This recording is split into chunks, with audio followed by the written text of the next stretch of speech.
phenomenal, actually, just incredible. Some people that are experiencing some incredible life change. And I don't think it's because I brought a message. I think it's because people are opening their heart to God and actually seeking Him. And what we're talking about today is how to enlarge your soul through grief and loss. Believe it or not, and I'm pretty sure all of us would agree, we will all come to a place in our life where we're going to experience some grief, or where we're going to experience some heavy loss in our life. It's going to be tough. And some of us are grieving about what's been happening in our country. We look at the news, we read the news, we scroll on our phone through the news, and it just like really burdens our heart. You know, it just gets to us. It's like how much is enough? I mean, it kind of reflects even the psalmist. How much is enough? How much is enough enough? You know, how much can we bear? We can look at things that are going on in our nation, and you can times 4,000 that around our world, right? I loved what Mary shared this morning, and I love seeing the pictures. I've been on many of those missions trips. I think it's one of the most profound places of personal change that I've ever experienced when I've been in a place way outside my comfort zone. And I've been where children had distended bellies and blonde hair when they were African. I've been in places like seeing these beautiful children that opens my heart to them, you know.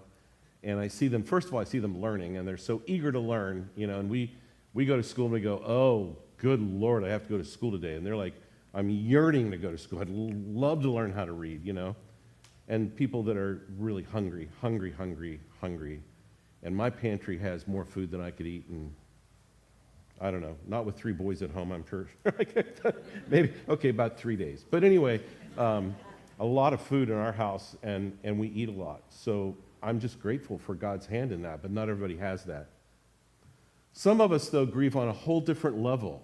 Like those are griefs, like the grief about our nation, no matter what side of the fence you're on, the grief about our world, no matter how you perceive it, those are kind of huge, big things that we grieve about. But other things that are just as large, and maybe even larger, are an adult child that won't speak to us. That grief is almost unbearable. Some of us are grieving a divorce. We've been divorced a long time ago, maybe just recently, and we still grieve over the pain that was caused in our life by another person. And we know that it's always a two-way street, and we always need to look in our own lives, but on the other hand, sometimes we've been treated really, really badly. Some of us grieve our singlehood. We can't understand, like, well, God, I'm a nice person. Like, how come? Why can't I find a partner in this world? Some of us sit here silently grieving the state of our marriage. We walk in and we're all smiles, but if people only knew how hard it was in our own home, it's tough, really, really hard. Some of us are looking at the past and some of the horrible things that have happened to us. Really, really difficult things. And we can't get over, or it's been so difficult to get over or to handle some of the mean things people have done to us or said to us or the things that we've experienced. So I want to start with something that might sound a little counterintuitive. If we want to grow spiritually, if we want to become more like Jesus Christ, more deeply alive, more full of grace, we have to learn how to walk through grief. If we can't figure out how to walk through grief, we get kind of stuck. And we can't make sense of things. And I know it sounds super heavy. Man, that's a heavy introduction, right? Man, Dave, I came to get cheered up. What are you doing, right? I told our Bible study this morning, and I've probably said this before because I'm still grieving. In the last 3 months, I've lost 3 of my best friends. One I lost was, and you heard me, I'm sorry, I'm still grieving, so just give me a little bit. I'll get through this. Was my best friend from when I was 14 years old. We were college roommates. He was diagnosed with cancer, and his first cancer treatment, he got the first chemotherapy, had a reaction to it, and died. I couldn't go to his funeral. It was in Ohio, and it was just silly. If I would have spent the kind of money that it would have taken for me to get to his funeral, he might have come out of the casket and said, "You're the dumbest person I've ever known, Dave," because he's actually one of my best friends, so he'd probably say that to me. Actually, my best friend. Another died in his 50s after a lifelong debilitating illness, and I was in his funeral, I spoke at his funeral in Los Angeles. And another of my friends had a long debilitating issue of cancer in San Luis Obispo for about a year and a half, and finally died, and I didn't get to see him at all because he was so desperately ill with cancer. Only people that were treating him, or thank God for hospice chaplains and people that actually go and speak to people who are dying. I didn't get a chance to pray with my friend, and I'm mourning that. I mourn it. All three of those friends of mine, I deeply mourn, and I'm struggling with it. And these guys, I mean, they were my life-affirming. You can say the dumbest thing in the world, and they'll just tell you, "Dave, that was the dumbest thing I heard you say." I mean, they know all about me, and I know all about them.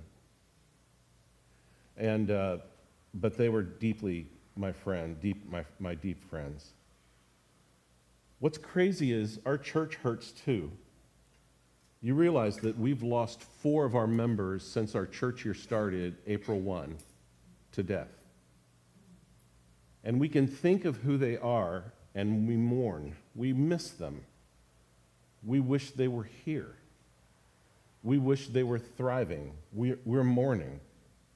And here's what I'm learning. We don't grow by skipping grief. You don't get whole by pretending that nothing's broken.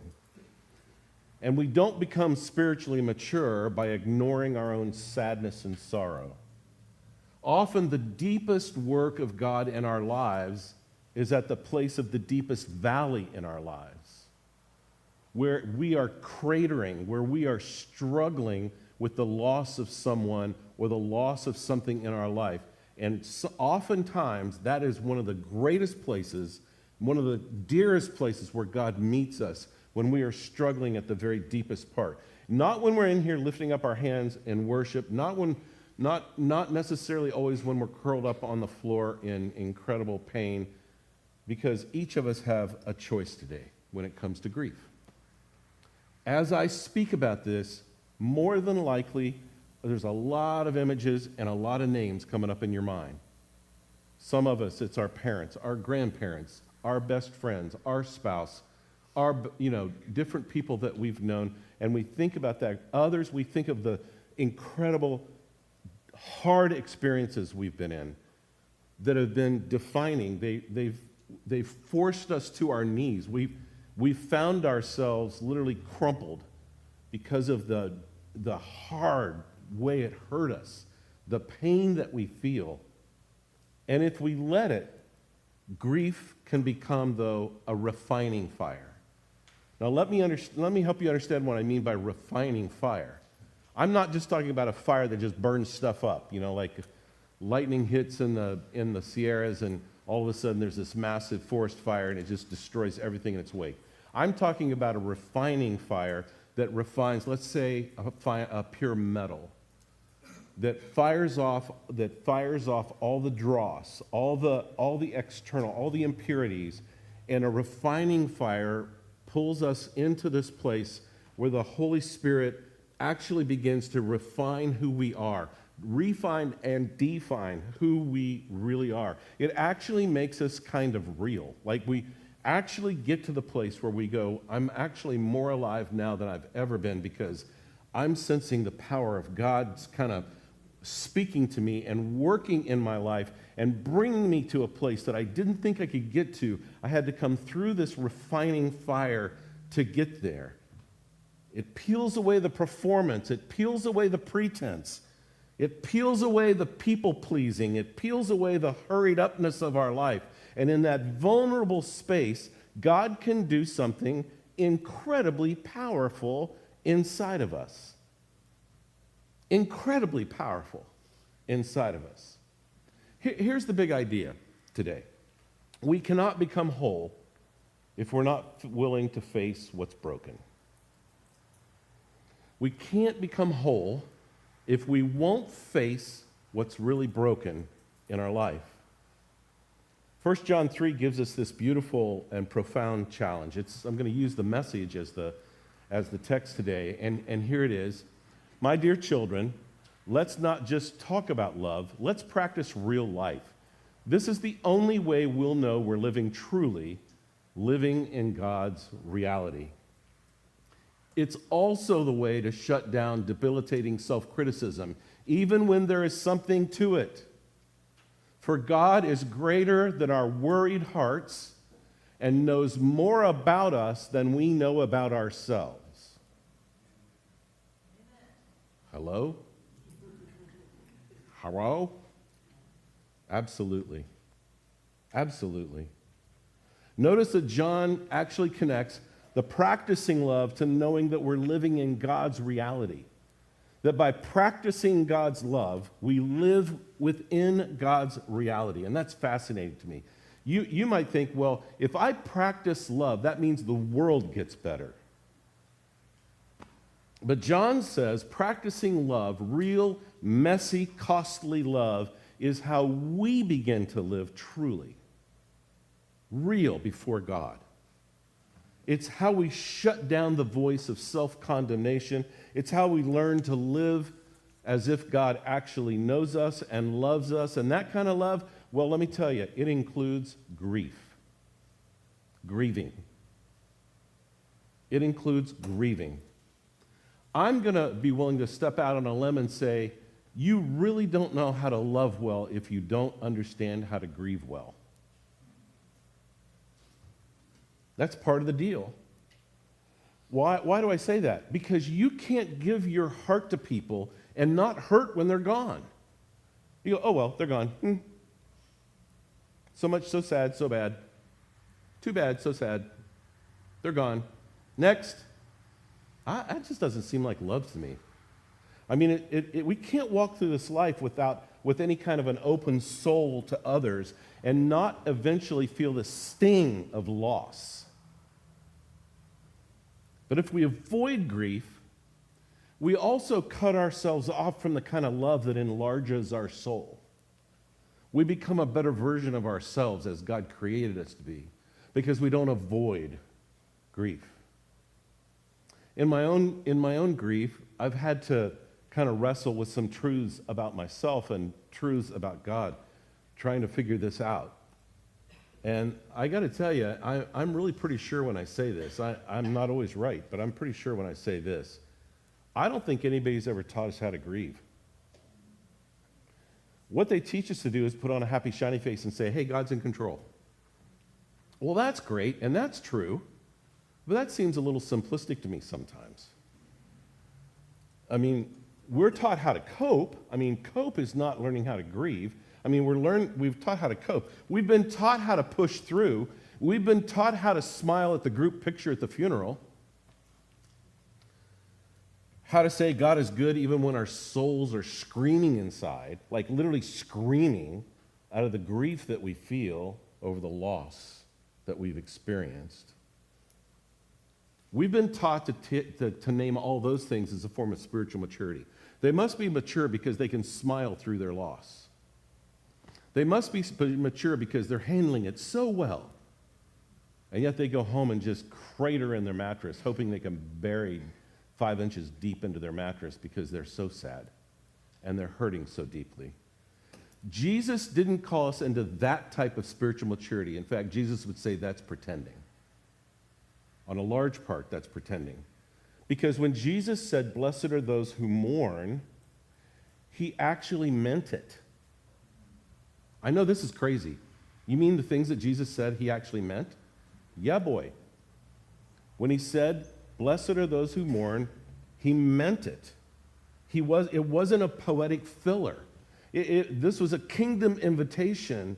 And I got to tell you, I spoke about, and I don't expect you'll ever listen to anything I say, but because I'm trusting you'll listen to the Holy Spirit and not necessarily every word. You don't hang on every word I say. I'm hoping you're right now actively listening to God speak to your heart. But if you'll remember, I did a series called A Masterpiece, where I did the Beatitudes and Blessed are those who mourn. And I spoke extensively on this. So let me say it again. Blessed are those who mourn. He didn't say, blessed are those who bury it. Blessed are those who outrun it. Blessed are those who avoid their grief by keeping really busy. Jesus said, blessed are those who allow loss and pain to matter. Blessed are those who bring loss and pain into the light. Blessed are those who let themselves cry. Blessed are those who allow themselves to mourn. Blessed are those who allow themselves to experience the broken heart that they feel. Blessed are those. Blessed are you, because I'm right there with you. I'm right there with you. I don't run from you. I don't turn my face from you. I'm right there with you. Blessed are you. I come into you.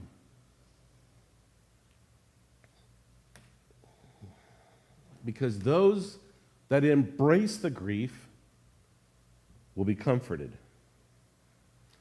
Those are the people who become the kind of friends and the kind of neighbors and the kind of Christian people this world is absolutely starving for. Because quite frankly, a whole lot of people will express something really hard in their life and will go, have a good day, and go buy your bologna and go home. And that doesn't help the world in any way, shape, or form. Does it? Not at all. Psalm 34:18 says, the Lord is close to the brokenhearted and saves those who are crushed in spirit. What's fascinating is that I would love for us to understand deeply in our soul that God draws close to those who are brokenhearted. He draws near us in the moment of heartbreak. He comes next to us when we feel despair. He comes alongside us as we experience the greatest losses of our life. He literally walks into that grief, and his presence is there. Grief isn't a detour from faith. It's a divine encounter with a living God who wants to walk with you in that. There's an interesting term, it's called complicated bereavement. It describes when somebody experiences a really significant loss and never actually grieves. They try to go on like it never even happened. They don't cry, they don't talk. Deep down, it eats at them because the pain doesn't disappear. What's crazy is it just migrates to another part of their life.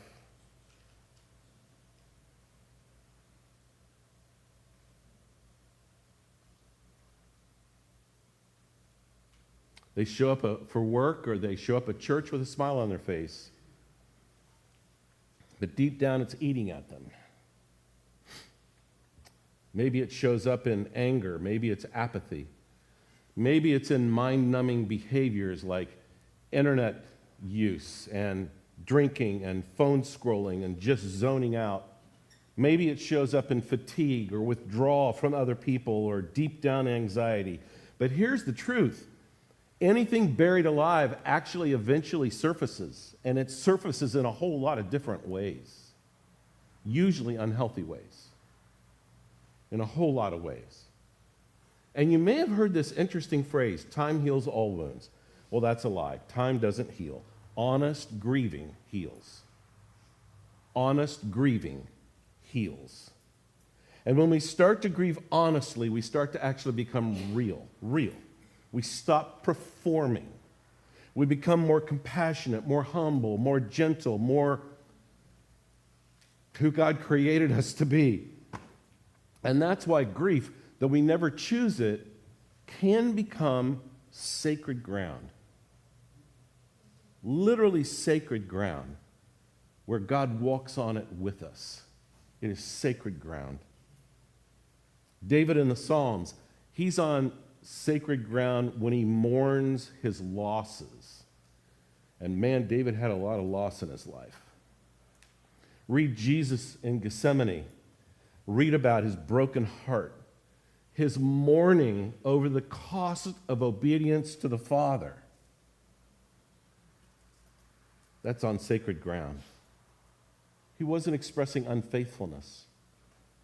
That's actually what faith looks like when it's not all polished up and looks pretty for somebody. It's real. And the more I walk with God myself, the more I'm actually convinced of this. We don't grow by pretending we're okay. We grow by being known by God and other people. We don't grow because we're pretending. We grow because we're real. And that means willing to say, I'm grieving. And I'm a mess. I need God, I need help, I need people. It means we're willing to bring our sadness into the light. It means allowing God and people to see us when we're not at our best. Isn't it kind of embarrassing when we cry the ugly cry, got snot blown out? I mean, this is gross. Didn't you think you'd hear that in a Sunday morning message? I mean, it's really great. Oh, I came to church and pastor talked about snot running out of my nose. Yeah, you know that really ugly cry? You don't want anybody to see that, do you? You'll hide as much as you can. And when that happens, when we actually become real with people, and when we become honest and transparent with people and with God, that the walls come down and the grace comes in, real transformation actually takes place. That's why I believe the church should never be a place where we have to fake it. Some of the greatest damage ever done to the Christian faith in this world are Christians that fake it.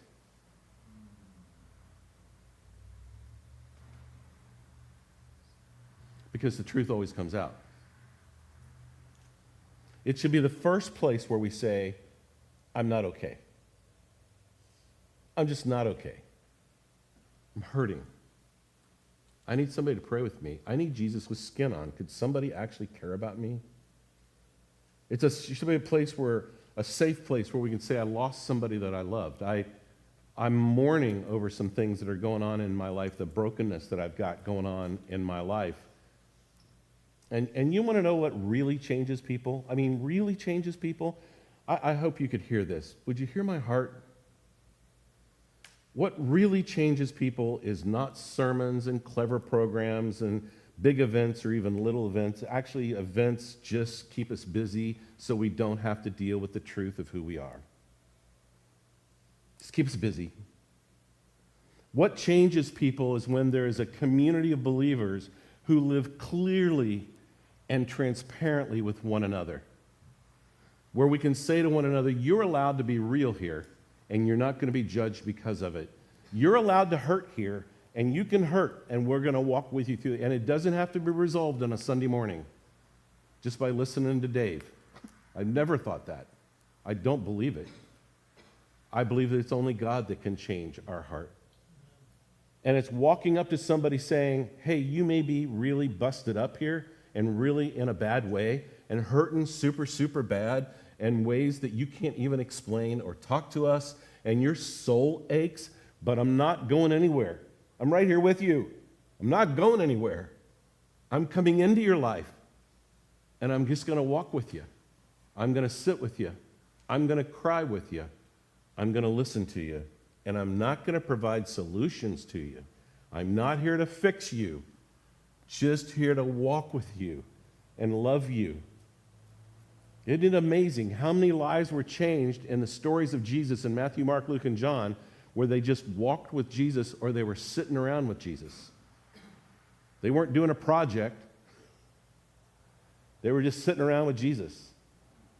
And that's what it takes to be a friend with somebody, is to actually be close enough to people that you can walk with them through their pain and their grief. You can actually be close enough to someone that you can sit with them long enough, keep your mouth closed long enough, and your heart open long enough, and you can walk with people in pain. Nobody needs you to fix them.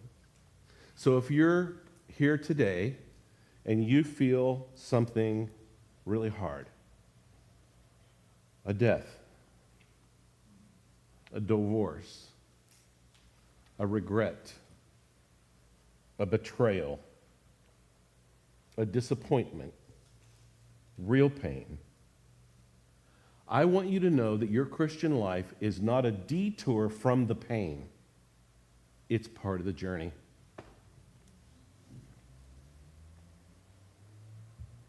If I was Emeril Lagasse and I was doing this, I'd take some spices and go, boom. It is simply part of the journey. It's life. Quite frankly, your honesty in that grief may be the very reason someone else finds hope. And you think, what good does my suffering do? What good does it do? Because it's horrible. It has been hell to walk through. What good has that been? Because somebody else is walking through something, and if you can walk through them and they can know the pain you've had, it is an open door to healing in their life. Oh, you mean I thought you were perfect? And we all should go, ha, ha, ha, ha. Ain't no perfect person in this building. We only serve a perfect God. So let's just, in 1 John 3, it says, let's just not talk about love. Let's practice real love. Real love means creating space for people to grieve. It means refusing to let someone sit alone in their sorrow. It means refusing to let somebody sit alone here and nobody talk to them. How dare we walk in here and How dare we walk in here and stay so close to our own friends that we don't see the people that need friends in this room? God help us. God help our selfishness and our self-absorption. And it means trying to walk with them and not trying to fix them. And it means trusting this: God is greater than our worried heart. He knows better than we know. He knows us better than we know ourselves. And God isn't leaving us alone. Neither should we leave others alone. So grieve. Bring it into the light. Stop pretending you're fine. You know what fine is. It's the Christian F word. I'm fine. It's where we lie to ourselves and others and God all in the same word. I'm fine. So my prayer is that you would learn how to meet God where it hurts, to let your soul grow in the sacred space of grief. But I want to give you two action steps this morning, and then we're done. We're going to sing and have some prayer. Number one, the first action point: name your grief. But don't just name your grief and throw it out there. Get into God's presence, and do you know where that is? That is your secret space with God. It could be where you have your morning Bible study and devotions.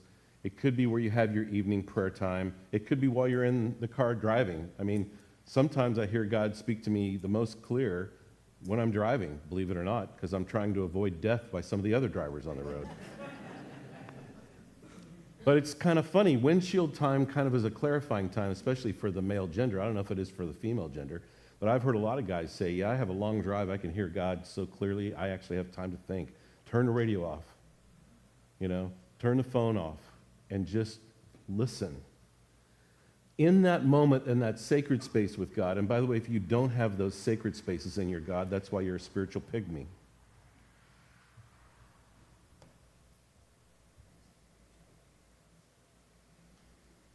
That's why we're spiritually immature. So when you have those sacred spaces in your life where you have, this is a time dedicated to God, it's I'm going to name it. I'm going to name it. This is what I am grieving over, and I'm going to name it. I'm going to name the grief. Could be a recent loss. It could be an old wound or even the death of a dream. Don't censor it. God already knows. Why pretend with him? He already knows. Don't try to make it theologically tidy. Just speak it to God. Write it in a journal. Whisper it in a prayer. Let yourself be seen by the one who already knows who you are and wants to come alongside you. So name the grief. Name it. Put it out there. and say, God, I'm going to acknowledge it. I'm writing it down. I'm going to acknowledge it. This is what I am struggling with the most. I can't get over my mom's death. I cannot get over that divorce that I experienced. I can't get over the fact of that person who has hurt me so deeply. I can't seem to get around the turn on this place where this was really hurtful to me. I am naming that grief right now, and by naming it, you're going to take the power away from it and going to give it to God. Just name it. Be brave enough to name it. That's point number one. Honest grieving is the doorway to healing. And action point number two. Be present with somebody else who's hurting. Ask God to show you one person that's really struggling in this world. They could be at work, and let me tell you, this is not how you do it. You don't need me to tell you everything how to do it, but this is not how you do it. You go and you make sure, hey, can we have lunch today? Sure, we can have lunch. You sit down at lunch and go, hey, how's your divorce going? People. No, but you just spend time. You just spend time. You just start investing in yourself and opening your heart to somebody who's really struggling. So be present with somebody. Not with advice or solutions, but with presence. Maybe it's a text. Maybe it's a phone call. Maybe it's coffee together. Let them know they're not alone. You don't have to go, oh, by the way, you're not alone because I'm here. Just be with them. Just show up. Just show up. Sometimes that's the most powerful ministry in the world, is just showing up. It's essentially saying, I see you, and I'm here for you. And when you're ready, you can talk to me, because I'm going to be faithful. I'm going to be a friend. So I'm going to invite the worship team up.